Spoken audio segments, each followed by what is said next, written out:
नमस्कार, कंज्यूमर अड्डा में आपका स्वागत है। मैं हूं मनोज श्रीवास्तव और आज हम बात कर रहे हैं दिल की, क्योंकि रविवार को है वर्ल्ड हार्ट डे और इसकी शुभकामनाएं सबको बनती है क्योंकि आपका दिल धड़क रहा है, इसलिए आप जिंदा हैं। तो दिल की हम बात करेंगे और हमारा यहाँ बेसिकली मकसद ये है कि थोड़ी जागरूकता बने। लोग लापरवाही करते हैं और ये हमारा दिल और इसमें जो गड़बड़ियां होती है वो दुनिया में मौत की सबसे बड़ी वजह बन जाती है। तो हम आज कोशिश करेंगे समझने की कि दिल के दुश्मन कौन है।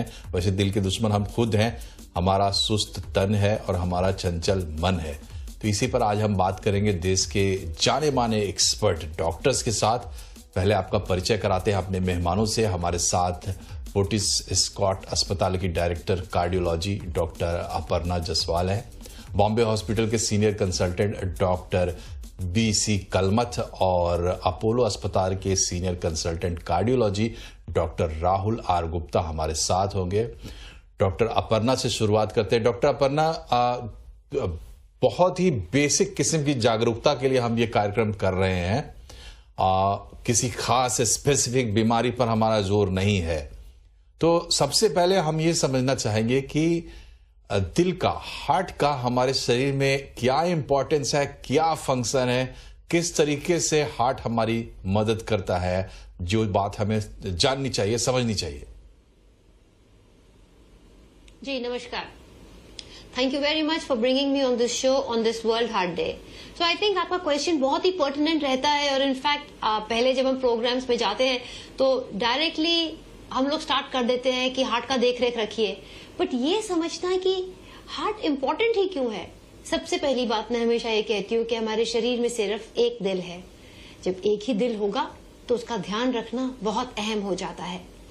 अब ये हार्ट करता क्या है? अब ये हार्ट का जो मेन रोल होता है, हमारे शरीर के इतने सारे अंग हैं, उन सब अंगों को खून पहुंचाने का एक दरिया हमारा हार्ट है। हमारा हार्ट एक पंप है एंड उसके जो कार्डियक मसल है is one of the strongest muscle in the body.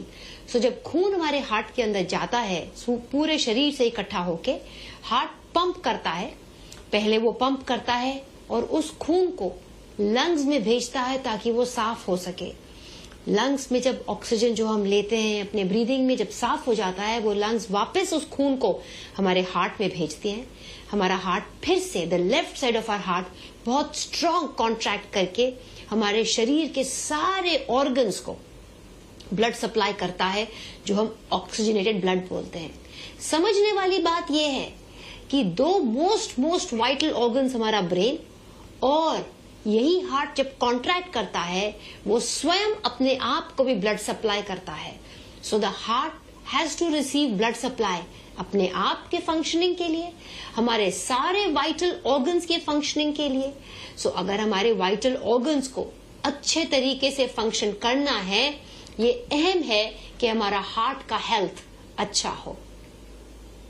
जी, तो हमारा हार्ट का हेल्थ इसलिए अच्छा होना चाहिए क्योंकि हार्ट के माध्यम से ही खून हमारे शरीर के हर अंग तक पहुंच रहा है और उसी खून के जरिए जो भी हमारे अलग अलग अंगों को न्यूट्रिशन की जरूरत है या दूसरे सपोर्ट की जरूरत है, ऑक्सीजन की जरूरत है, वो जा रहा है। और जो हमारे सेल्स जो कचरा प्रोड्यूस कर रहे हैं हमारे शरीर में, वो फिर वापस आ रहा है और हार्ट के माध्यम से ही वो अपने फिल्टर प्लांट में जा रहा है, जैसे कि ऑक्सीजन के लिए फेफड़ों में जा रहा है वगैरह वगैरह। डॉक्टर कलमथ, डॉक्टर अपर्णा ने हमें समझाया कि हार्ट का बेसिक फंक्शन क्या है। अब हमें आपसे ये समझना है कि जैसे पूरे शरीर में जो हमारे नसें दौड़ रही हैं, धमनियां दौड़ रही हैं और उसके माध्यम से खून जा रहा है, हार्ट पंप करके भेज रहा है, तो पूरा सिस्टम ही, पूरा शरीर ही हमारा हार्ट का सिस्टम हो गया, ऐसा मुझे लग रहा है सुन के एकदम बुनियादी तौर पर। तो हार्ट की जब हम बोलते हैं कि हार्ट का प्रॉब्लम, तो क्या हमें ये बात भी समझनी चाहिए कि पूरा शरीर का कनेक्शन है, इसलिए गड़बड़ी कहीं भी हो सकती है। समस्या कैसे होती है, मैं ये समझना चाह रहा हूं आम आदमी के लिहाज से। मनोज जी नमस्कार। ये डॉक्टर अपर्णा ने बहुत अच्छे समझा है। इसके लिए हम कार्डियोवैस्कुलर सिस्टम, कार्डियोवैस्कुलर डिसीज बोलते हैं, जैसे कि हार्ट और हार्ट की जो धमनियां निकलती है वो जो ब्रेन को सब हर एक अंग को जो vessels blood vessels heart main iota से चलती है। आयोटा जैसे 3 मेन आर्टरी में डिवाइड होती है, जैसे innominate, common carotid and lower subclavian artery जो ब्रेन एंड हाथ को सप्लाई करते हैं। जैसे नीचे जाके हर एक वेसल में कॉमन एंडोथेलियम होता है। और सबसे बड़ी बात क्या है, लोग समझते हैं जैसे कि उनको 50 साल में हार्ट अटैक आया तो उनको लगते है 6 महीने साल भर पे पहले ब्लॉक हुआ, कोलेस्ट्रॉल जम गया। नहीं, ये जो कोलेस्ट्रॉल जमना है, जो ब्लॉक होना है, ये फर्स्ट डिकेड से शुरू होता है।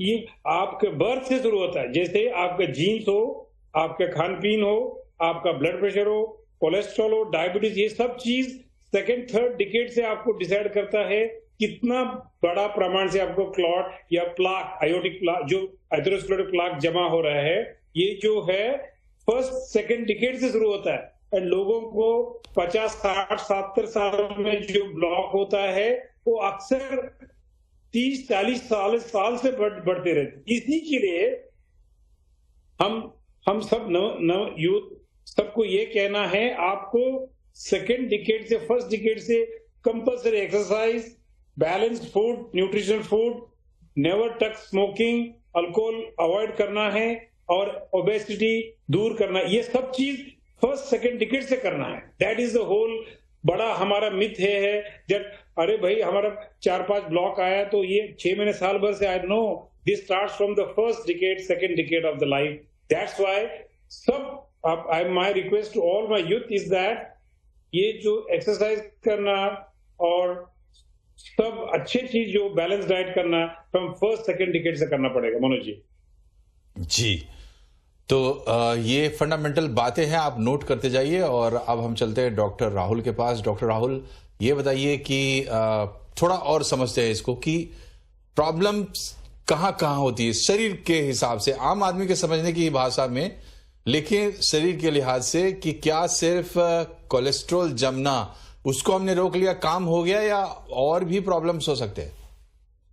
तो आई थिंक जैसे बाकी के लोगों ने बताया मनोज जी, हार्ट डिसीज सिर्फ एक कारण से नहीं होती है कि कोलेस्ट्रॉल अगर ज्यादा हो गया है तो उसी की वजह से हार्ट डिसीज हो जाएगी। हमको बाकी सारी चीजों के ऊपर भी ध्यान देना होता है। जैसे हम लोग आजकल बोलते हैं कि sitting is a new smoking, मतलब फिजिकल इनएक्टिविटी उतनी ही खतरनाक है जैसे कि कोई इंसान स्मोकिंग कर रहा हो, मतलब एक पैक ऑफ सिगरेट पी रहा हो। इसलिए आजकल फिजिकल इनएक्टिविटी, जो ऑफिस में लोग दिन भर बैठे रहते हैं, वो भी हमारे बॉडी के सारे जो ब्लड वेसल्स हैं उनको डैमेज करती है और कार्डियोवास्कुलर डिसीजेस को बढ़ा देती है। उसी तरीके से एक जो चीज जो कोई ध्यान नहीं देता है वो है quality and quantity of sleep. तो स्लीप अगर हमारी कम हो रही हो, जैसे कि आजकल होता है यूथ या कोई भी ऑफिस के काम है, रात को 12-1 बजे तक जागे हुए, या एंटरटेनमेंट, नेटफ्लिक्स सीरीज या कोई भी हम देख रहे हैं, और फिर सुबह भी जल्दी उठ जा रहे हैं, तो अपने बॉडी को हम पूरा रेस्ट ही नहीं दे रहे हैं, जिससे इन्फ्लेमेटरी स्टेट क्रिएट होता है बॉडी में और ब्लॉकेजेस की संभावना बढ़ जाती है। उसी तरीके से कई लोग सोते तो 6-8 घंटे हैं, लेकिन वो इतनी ज्यादा स्टोरिंग कर रहे होते हैं, उनकी क्वालिटी ऑफ ऑक्सीजन ठीक से नहीं पहुंच पाता उनके शरीर में, जिसकी वजह से भी बॉडी को जितनी आवश्यकता स्लीप की जरूरत है वो पूरी नहीं हो पाती है और उनके बॉडी में चेंजेस आते हैं।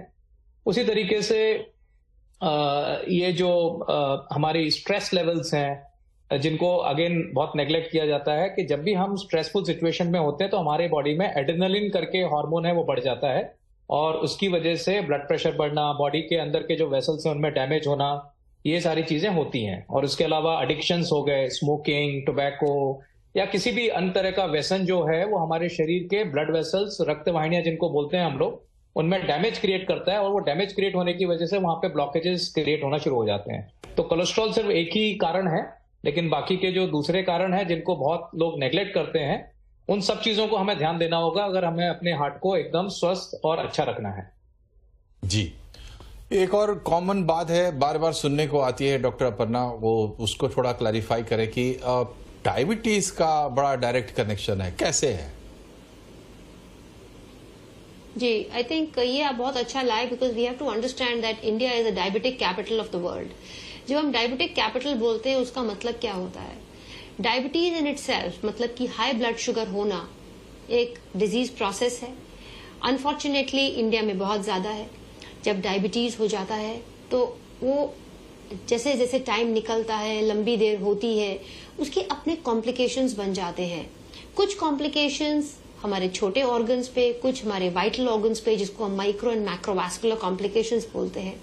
बट सबसे अहम हमको समझना है, जब डायबिटीज होती है तो जो हमारी सारी बॉडी की ब्लड वेसल्स की इनर लाइनिंग है उसमें प्रॉब्लम आ सकती है, जिसको हम कहते हैं इन्फ्लेमेशन हो सकती है। जब हमारी बॉडी की लाइनिंग में प्रॉब्लम आती है, बॉडी की ब्लड वेसल्स की लाइनिंग में प्रॉब्लम आ सकती है, उससे आपकी propensity to develop heart attacks हो सकती है। डायबिटीज के कारण से हमारे ब्लड लिपिड्स की मेटाबॉलिज्म खराब हो जाती है। जब ब्लड लिपिड्स की मेटाबॉलिज्म खराब हो जाती है, जैसे कि हमने समझाया कि अगर आपका कोलेस्ट्रॉल ज्यादा है, वो एक कारण है ब्लॉकेजेस बनने का। और ब्लॉकेजेस सिर्फ हार्ट की डिजीजेस में नहीं होती हैं, ब्लॉकेजेस शरीर की सारी ब्लड वेसल्स में हो सकती हैं। बट हम बहुत अहमियत देते हैं हार्ट की ब्लड वेसल्स को, क्योंकि अगर हार्ट अटैक हो जाए तो प्रॉब्लम होती है एंड हमारी हार्ट की ब्लड वेसल्स पतली होती हैं। तो diabetes in itself along with बाकी कारण जैसे कि हाइपरटेंशन, डिसलिपिडीमिया, कोलेस्ट्रॉल का बढ़ा होना, smoking, sedentary lifestyle, genetic factors, ये सब मिलकर एक परफेक्ट मिल्यू बना देते हैं ब्लड वेसल्स की ब्लॉकेजेस का बढ़ना, ब्लड वेसल्स के सडन ब्लॉक होना, जिसको हम हार्ट अटैक कहते हैं। ऑल्सो ब्रेन स्ट्रोक हो सकता है, किडनी की प्रॉब्लम्स बन जाती हैं। सो डायबिटीज एक डिजीज प्रोसेस ऐसा है जो अगर हो जाए, सबको याद रखना है कि निराश नहीं होना, पहले कोशिश करना है कि ना हो, by good physical activity and lifestyle, good diet. और अगर हो जाता है, आप अपने ब्लड शुगर्स को बिल्कुल टाइट कंट्रोल रखिए, एक्सरसाइज रेगुलरली करिए, अपने कोलेस्ट्रॉल्स को कंट्रोल में रखिए, ब्लड प्रेशर को कंट्रोल में रखिए। विद दैट वर्च्यू आप अपने बॉडी को अच्छे से आगे तक लेकर जा सकते हैं। जी, तो अगला सवाल डॉक्टर कलमत आपके लिए है। ये अक्सर हम देखने, सुनने, पढ़ने में आता है कि जो हार्ट की बीमारियां हैं और हार्ट का इलाज है वो बड़ा महंगा है। ये भी कहा जाता है कि जो बड़े बड़े अस्पताल हैं वो काफी खर्च करते हैं इसकी व्यवस्था जुटाने पर, तो इसलिए वो डॉक्टर्स पर भी बड़ा प्रेशर रखते हैं कि भाई इसके मरीज आप खड़े करो। तो ये भी कहा जाता है कि आदमी छोटी सी प्रॉब्लम लेके जाता है, लेकिन उसमें बिलिंग करने के लिए वो कई तरह की प्रैक्टिसेस उसमें की जाती है। आदमी का दिमाग बड़ा क्लटर्ड है हार्ट के इलाज को लेकर कि अब इससे कैसे निपटा जाए, क्या सही है, क्या गलत है। तो आप हमें ये बताइए कि कब हमें चिंता करनी चाहिए या हमें महसूस होना चाहिए कि हाँ हमारा दिल बीमार है, और हार्ट को लेके एक आम मरीज को कैसे प्रोसीड करना चाहिए। मनोज जी, आपने बहुत ही बढ़िया क्वेश्चन पूछ रहे थे। डॉक्टर एक दो बढ़िया कमेंट्स में मैं एक्सटेंड कर रहा हूं। जब आम तौर पे डायबिटीज जब होता है, जब ही डायबिटीज होने के बाद वो एक हार्ट अटैक आए, आदमी को इक्विवेलेंट डिसीज बोलते हैं हम। जैसे कि एक बार डायबिटीज है, उनको एक बड़ा रिस्क फैक्टर हो जाता है। और हर कोई डायबिटिक को उनको कोलेस्ट्रॉल चेक करने की जरूरत तो बहुत है, बट हर एक आदमी को एक सिंपल सा स्टैटिन ड्रग होता है, वो देना बहुत जरूरी है, क्योंकि उससे बहुत लोगों को आप डायबिटीज होने से, diabetes is also not diabetology, is lipidology बोलते हैं। जैसे कि डायबिटिक को लोगों में जो कोलेस्ट्रॉल और ट्राइग्लिसराइड बढ़ने से उनको जल्दी ब्लॉक हो जाते हैं। ये जो है, इसी आपके क्वेश्चन को आंसर कर रहा हूं। बहुत सारे डिसीज साइलेंट होता है, जैसे कि हार्ट की जो अक्सर जो आपको चेस्ट पेन, जो ब्रेथलेसनेस होते, वो तो बहुत एंड में, लास्ट में होता है। इसी के लिए लोग समझते हैं, मैं जो बहुत ही एक छोटा कारण से हॉस्पिटल में गया था, मेरा एंजियोप्लास्टी हो गया, बाईपास हो गया। जबकि जब आप हॉस्पिटल में आ रहे एक सिम्टम लोग के, आपका काफी हार्ट का रिजर्व चला जाता है। कहने की मतलब ये है, हार्ट की एक बहुत बड़ा रिजर्व होता है। वो आपको एक ब्लॉक होने से, कईयों मरीज इंडिया में, लाखों करोड़ों मरीज एक ब्लॉक लेके घूम रहे, फूम रहे, सब कुछ खेल रहे भी, जैसे कि क्योंकि बाकी उनके रक्त वाहिनी में जो मेन आर्टरीज खुला है वो कोलेट्रल दे रहे। इसी के कारण जब दोनों तीनों ब्लॉक हो जाते, जब उनके हार्ट की रिजर्व कम हो जाती, तब उनके एंजाइना या ब्रेथलेसनेस, लेफ्ट वेंट्रिकुलर फेलियर जो बोलते हैं हम, ये जब आदमी, डॉक्टर साहब मैंने तो सिर्फ एक सादा ब्रेथलेसनेस का आया और चेस्ट पेन। आपके आंसर ये है, हार्ट की सिम्टम्स काफी साइलेंट हो सकता है इनिशियली, और डायबिटिकों में तो बहुत ज्यादा साइलेंट हो सकता है। इसी के कारण आप बहुत रेगुलरली एवरी ईयरली इको और स्ट्रेस टेस्ट करना चाहिए, लिपिड प्रोफाइल करना चाहिए, शुगर करना चाहिए। ये बहुत से इंपॉर्टेंट है। इसी कारण आप इजीली और अर्ली डिटेक्ट कर सकते हैं हार्ट की डिसीज। जी, तो डॉक्टर साहब ने जो कहा उसको संक्षेप में ये समझ लीजिए कि या तमाम डॉक्टर्स ने जो कहा कि दिल बड़ा इंपॉर्टेंट है, दिल के रिस्क फैक्टर्स आपको बताए गए। तो अब आप देखिए, सेडेंटरी लाइफस्टाइल अगर आपकी है, आपकी एक उम्र हो गई है, बचपन से आप खेलने कूदने शरीर को एक्टिव करने में नहीं रहे हैं, तो समय आ गया है 30 साल के बाद आपको बिल्कुल अलर्ट रहना चाहिए और उसके बाद आपको चेकअप्स करते रहना चाहिए। कितने वल्नरेबल आप हैं ये आपको स्वयं तय करना है, क्योंकि आपके सामने पैमाने हमने रख दिए हैं जिनके आधार पर आम तौर पर हार्ट हेल्थ को आप असेस कर सकते हैं। एक छोटा सा ब्रेक लेते हैं। ब्रेक के बाद हम डॉक्टर से ये समझने की कोशिश करेंगे कि दिल के दोस्त जो हैं उनको हम कैसे अपनी जिंदगी में ला सकते हैं और जो दिल के दुश्मन हैं उनसे कैसे दूर रहेंगे। एक छोटे से ब्रेक के बाद। ब्रेक के बाद एक बार फिर से आपका स्वागत है। हम बात कर रहे हैं दिल की बीमारियों की, दिल की, और फंडामेंटल समझने की कोशिश कर रहे हैं कि कैसे हम ज्यादा से ज्यादा अवेयर रह सकते हैं, किन बातों का हमें ध्यान रखना चाहिए ताकि हमारी सेहत अच्छी रहे, हमारा दिल अच्छा रहे। हार्ट चूंकि आपके पूरे शरीर का एक तरीके से गार्जियन है, क्योंकि पूरा खाना पीना वही सप्लाई करता है शरीर के हर अंग को। डॉक्टर राहुल, जब हम हार्ट की बात करते हैं तो मसला ये आता है कि आजकल हम देख रहे हैं लोग कोलैप्स होते हैं और तुरंत डेथ हो जाती है।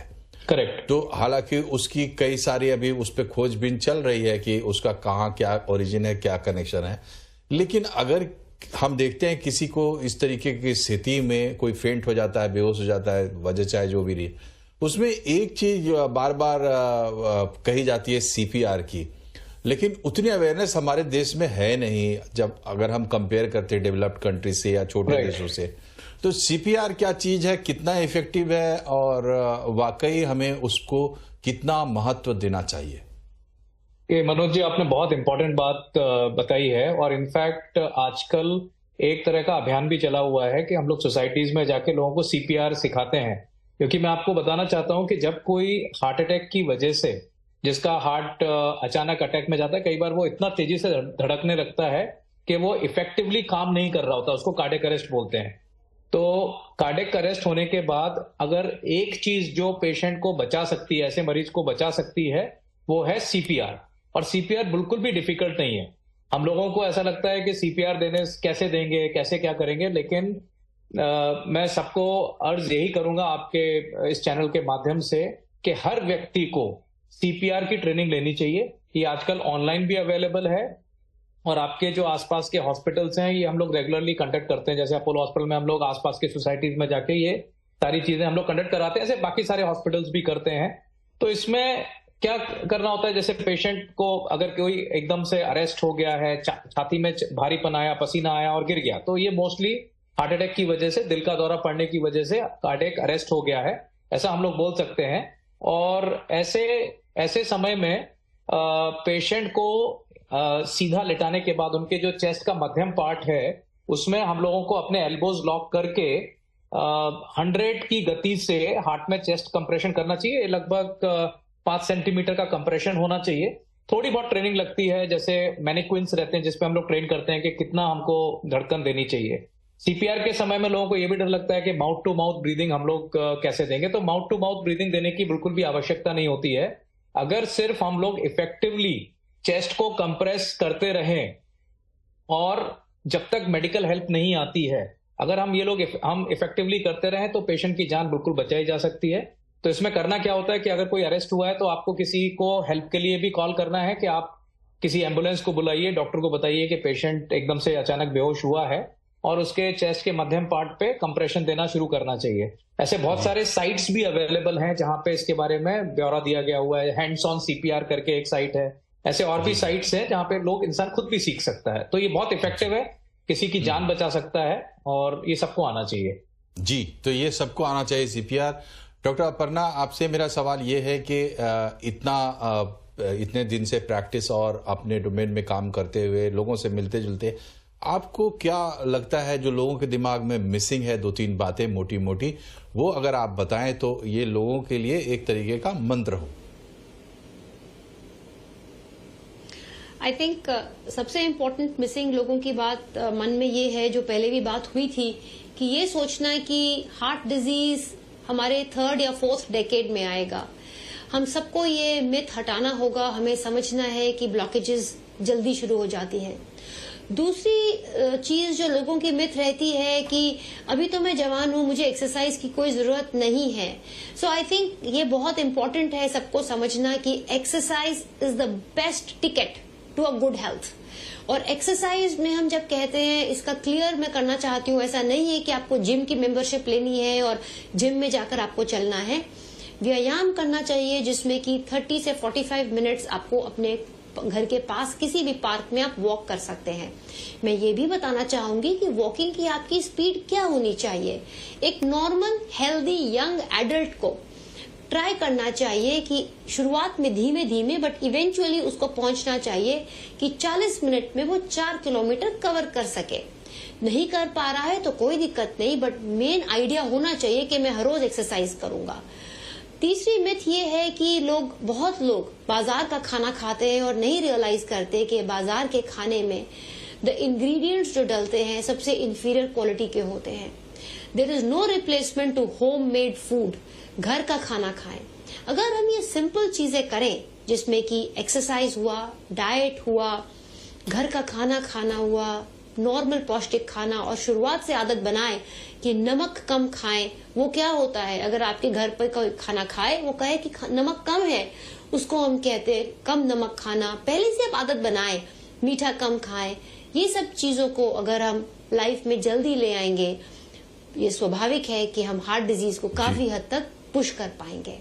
जी, तो अपने दिल का रखिए ख्याल, और अगर आपका दिल सेहतमंद तो पूरे शरीर के सेहत की एक तरीके से गारंटी हो जाती है। स्वस्थ रहिए, सुरक्षित रहिए।